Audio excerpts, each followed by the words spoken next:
Des travaux sur le réseau d'eau potable de Oumbadon. Du côté de la SGBCI, le GAB de Yangon Sud indisponible. Et concernant la pandémie à coronavirus, Orange Côte d'Ivoire ne baisse pas sa garde. Bonsoir à tous, je vous souhaite la bienvenue pour cette nouvelle édition de PP News. Servir la population en eau potable, telle est la mission de la SODECI. Cependant, dans son fonctionnement, ces équipements connaissent quelques défaillances. Dans un communiqué diffusé le mardi 4 août 2020, la Direction générale de la SODECI a informé sa clientèle qu'elle effectuera des travaux d'eau potable dans la dite zone le mercredi 5 août. À cet effet, elle a indiqué que le service enregistrera des perturbations allant de la baisse de pression au manque d'eau. Toutefois, la direction régionale a tenu à informer ses abonnés que des dispositions ont été prises afin de limiter la durée de ces perturbations. Pour ce faire, elle a assuré sa clientèle que pour toute information complémentaire, son centre de relations se tient à son entière disposition. Tout comme Serge Lété, plusieurs clients de la Société Générale des Banques de Côte d'Ivoire du quartier Yangon Sud à gauche devront trouver d'autres guichets automatiques que celui de leur cité pour leur retrait d'argent.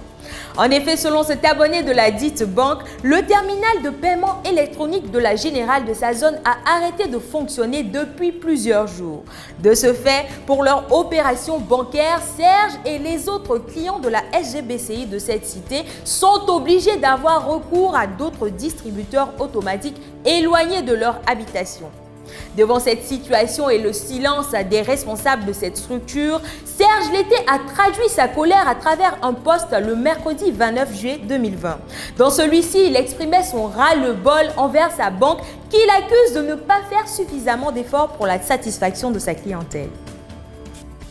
Si pour certains, le déconfinement et la fin de l'isolement du Grand Abidjan constituent la fin de la maladie du coronavirus, ce n'est pas le cas de la compagnie de téléphonie mobile Orange Côte d'Ivoire.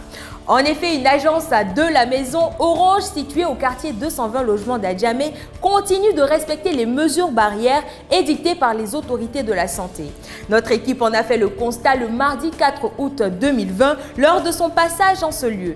Assis sous une bâche, les clients observaient 1 mètre de distance entre eux et le port du cache-nez était obligatoire. Cette initiative a été saluée par la clientèle de la compagnie de téléphonie car pour elle, la maladie n'est pas encore finie. Chers internautes, cette édition de PP News est déjà terminée. Chaque jour, au jeu du Quiz Challenge, vous est proposé une question en rapport avec le journal du jour. Et cette fois, nous adressons nos félicitations à Soumaïla Koné. Aujourd'hui, notre très cher pays, la Côte d'Ivoire, célèbre son 60e anniversaire. C'est pourquoi, au nom de toute l'équipe de PP Soup, je vous souhaite une très bonne fête de l'indépendance. Bonne fin de soirée.